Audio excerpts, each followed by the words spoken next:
Hello class 12 students, आज की video में हम अपना नया chapter continuity and differentiability start कर रहे हैं। बेटा ये कैलकुलस वाली यूनिट का चैप्टर है और बहुत ही इम्पॉर्टेंट है एग्जामिनेशन पॉइंट ऑफ व्यू से। आज हम सबसे पहले कुछ इम्पॉर्टेंट डेफिनेशंस के बारे में पढ़ेंगे। तो सबसे इम्पॉर्टेंट डेफिनेशन जो हम आज कर रहे हैं वो है कॉन्टिन्यूटी एट अ पॉइंट। देखिए, कॉन्टिन्यूटी एट अ पॉइंट, किसी पॉइंट की कॉन्टिन्यूटी का क्या मतलब होता है, इस डेफिनेशन से समझते हैं। एक बार क्या कहा गया है a function f is said to be continuous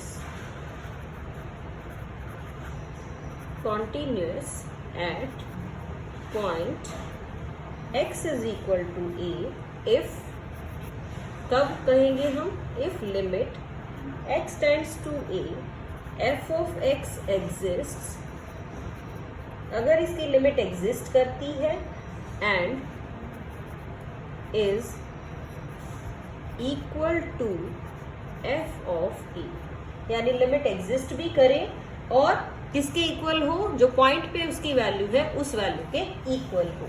और यू कैन से कि limit x tends to a minus f of x, यानी left hand limit is equal to limit x tends to a plus f of x, यानी कि right hand limit equal हो जाए किसके, f of a के।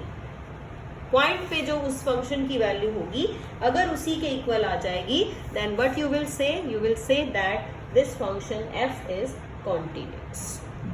तो ये हमारी डेफिनेशन है कॉन्टिन्यूटी। अब हम मूव करते हैं बेटा सेकेंड टाइप पे, जो है हमारी डिसकॉन्टिन्यूटी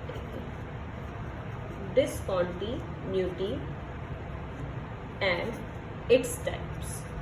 डिसकॉन्टिन्यूटी किसको कहेंगे और क्या उसकी टाइप्स है, इसके बारे में जान लेते हैं कि कॉन्टिन्यूस कब कहेंगे। डिसकॉन्टिन्यूस हम कब कहेंगे, जब फंक्शन कॉन्टिन्यूस ना हो, यानी if a function f is not continuous at a, if this function is not continuous at x is equal to a, then it is discontinuous। अगर continuous नहीं है तो हम कह रहे हैं कि फंक्शन आपका discontinuous है। अब discontinuity की टाइप्स हैं, किस किस टाइप की आपकी डिसकॉन्टिन्यूटी हो सकती है। तो हम पढ़ रहे हैं टाइप्स ऑफ डिसकॉन्टिन्यूटी। कौन कौन सी टाइप्स की डिसकॉन्टिन्यूटी हुई बेटा, सबसे पहले हम बात करते हैं रिमूवेबल डिसकॉन्टिन्यूटी की। रिमूवेबल डिसकॉन्टिन्यूटी, डिसकॉन्टिन्यूटी किस टाइप की होगी जिसको हम रिमूवेबल कहेंगे। मान लीजिए आपके पास limit x tends to a minus, ये आपने निकाला, इक्वल है limit x tends to a plus. दोनों आपस में इक्वल हैं but it is not equal to f of a।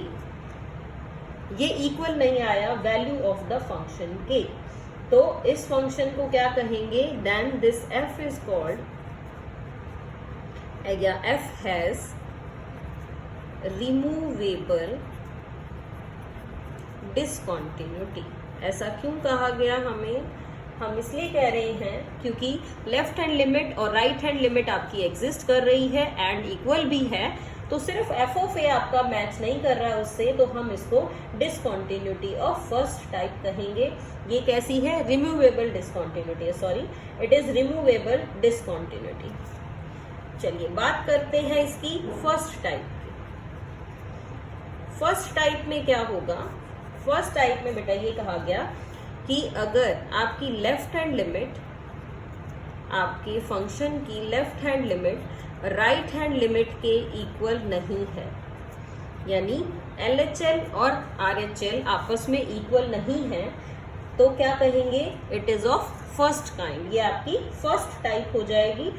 और सेकेंड टाइप की बात करें तो क्या रहेगा, सेकेंड टाइप की बात करेंगे तो हम कहेंगे जो आपकी सेकेंड टाइप है यानी डिसकंटिन्यूटी ऑफ सेकेंड टाइप, उसमें क्या आ जाएगा, उसमें आ जाएगा कि limit x tends to a minus और limit x tends to a plus does not exist. अगर लिमिट आपकी एग्जिस्ट ही नहीं कर रही है तो हम क्या कहेंगे, तो जो लिमिट है वो आपकी है सेकेंड टाइप की। एक बार इसी को रिकॉल करते हैं। कॉन्टिन्यूटी एट अ पॉइंट का क्या मतलब है, a function f is said to be continuous at x is equal to a if this limit at the point x is equal to a f of x exists and is equal to the value of that point.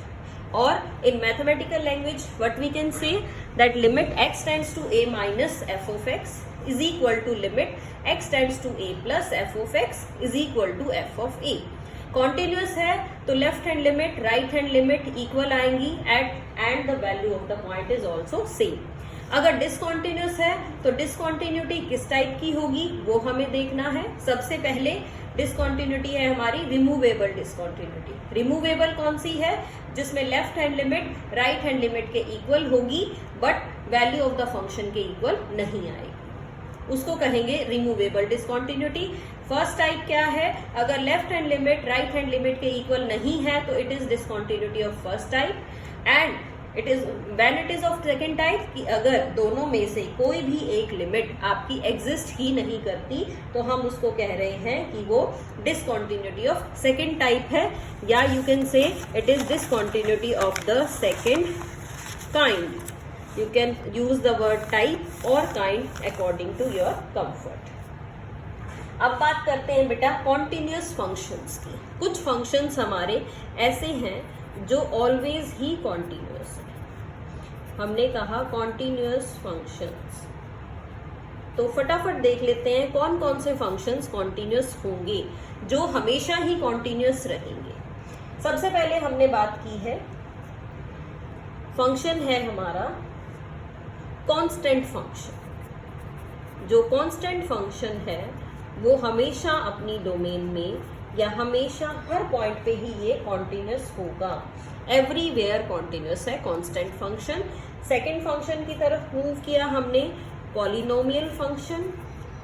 Polynomial function भी आपका ऐसा function है जो everywhere continuous है। Moving on to the next one, next is rational function. Rational function जो है वो is continuous. किसमें कॉन्टिन्यूस है, इन इट्स डोमेन, अपनी डोमेन में कॉन्टिन्यूस होगा रैशनल फंक्शन। नेक्स्ट की बात करते हैं नंबर 4। नंबर 4 है हमारा लॉगरिथमिक फंक्शन। लॉगरिथमिक फंक्शन, जो लॉगरिथमिक फंक्शन है वो क्या होगा, इट इज कॉन्टिन्यूस इन, ये फंक्शन भी हमारा कॉन्टिन्यूस होगा किसमें, अपनी डोमेन में। और लॉग फंक्शन की डोमेन है ओपन इंटरवल 0 to infinity। चलिए next one is the fifth function, that is exponential function. Exponential function, exponential function कैसा फंक्शन है, ये है एवरीवेयर कॉन्टिन्यूस। एक्सपोनेंशियल फंक्शन पे एज सच कोई पर्टिकुलर कंडीशन नहीं है। नेक्स्ट की बात करें बेटा तो है हमारा मॉडुलस फंक्शन। जो मॉडुलस फंक्शन है वो भी हमारा एवरीवेयर कॉन्टिन्यूस है। उसके बाद बात करेंगे ट्रिगोनोमेट्रिक फंक्शंस।